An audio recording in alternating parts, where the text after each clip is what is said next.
I think it's really pretty coffee mug that I got from a very good friend. Welcome back to the channel. I've not been here for quite some time, but I'm gonna spare you the bullshit and just get straight to the point.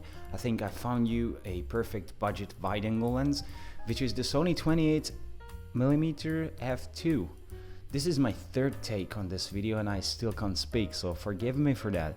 So I use this lens mostly for street photography, some creative portrait things sometimes, but not that much. So yeah, mostly streets, and I think it's a pretty good lens for that because it's small basically. If you put it on your camera, it's not going to be this big professional DSLR looking bulky thing, and that's, I think, the reason number one I chose this one.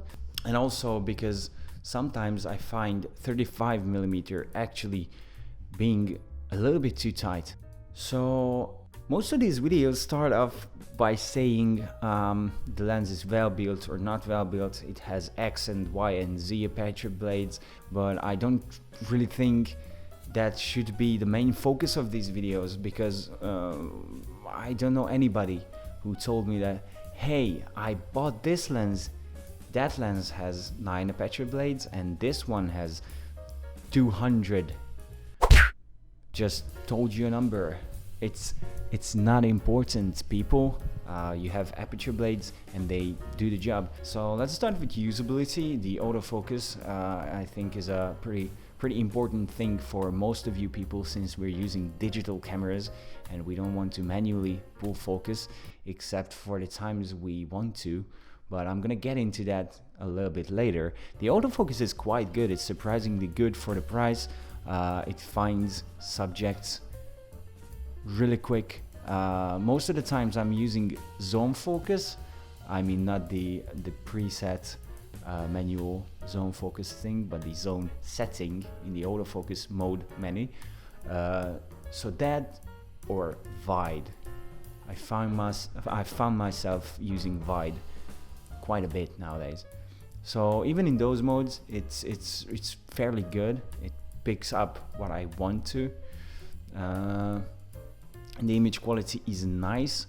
And let's talk about the manual focus, the focusing ring. That's the only thing on the lens actually. You don't have any switches and buttons and those things. You have a manual focus ring, which is electrically controlled. It's a fly-by-wire system, so if you don't like that, well, this might not be the lens for you, but I don't think it's that terrible. I mean, it's good. It's not too smooth. It could be smoother, a little bit harder to turn, but it does its job really well. Obviously, it suffers from a little bit of focus acceleration, but if you learn to live with that, I think that can be an advantage too. So I don't think that's the end of the world. And it's metal. I'd be happier, I think, with some rubber, but it's got a nice texture, so it's easy to find it, it's easy to turn it. Even with like one finger, you can basically pull the autofocus ring or the manual focus ring. Why would you need a ring for autofocus? Anyways, let's go straight into the actual physical qualities of this lens. It's built out of metal. It feels well built, especially for the price. So I picked this lens up for $250 used, and dollars equivalent $250, just to make things clear a little bit. I think it's not gonna suffer from too much problems if you drop it. It's gonna just roll it off, no pun intended. The tube is metal, the focusing ring is metal, the lens mount is metal, obviously, except for the nameplate. The nameplate, now that I'm looking at it, is plastic. And here's an important information you might want to keep your eye onto these. The previous 28 f2 I screwed on a step-up ring, and when I tried to get it off, it got stuck and I broke the filter thread. So it's plastic. The filter thread is plastic too. I don't know why. I have no idea why. It's the worst thing they could have put in there, but it's plastic. So yeah, just keep that in mind if you use filters. I don't use them too much, so I tend to not care about it. What else? The F2 is the aperture. It's gonna have f2 which is quite big if you think about it. So it's not an f1.8, but you're not going to notice that much of a difference. So this could be good for photographing in dark places, concerts, shows, parties. Not that we had any, because thanks 2020, but if you happen to shoot a concert, it's good for that. Or astrophotography, which is another thing I'm not really into, but if you want to use it for astrophotography, I think you can. So that's there too.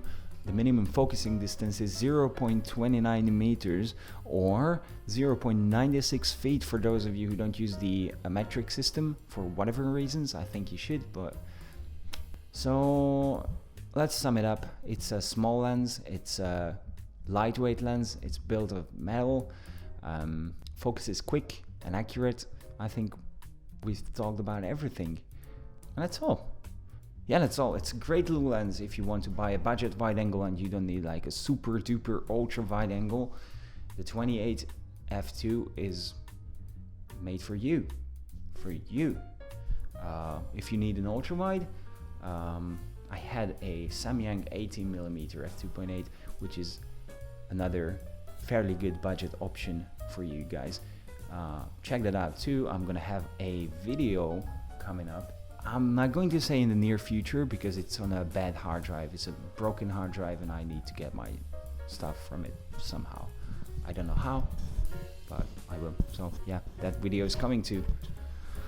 Yeah, and then that's it for today. If you like this video, feel free to hit the subscribe. Yeah, the subscribe too, but the like button, I wanted to say, yeah, hit the like button. It's down this way, I think. And also you can hit the subscribe button and the bell thing down there, just tingle it gently. It's not always working, but if you know, the bell is on, you have a little bit more chance to not miss my videos.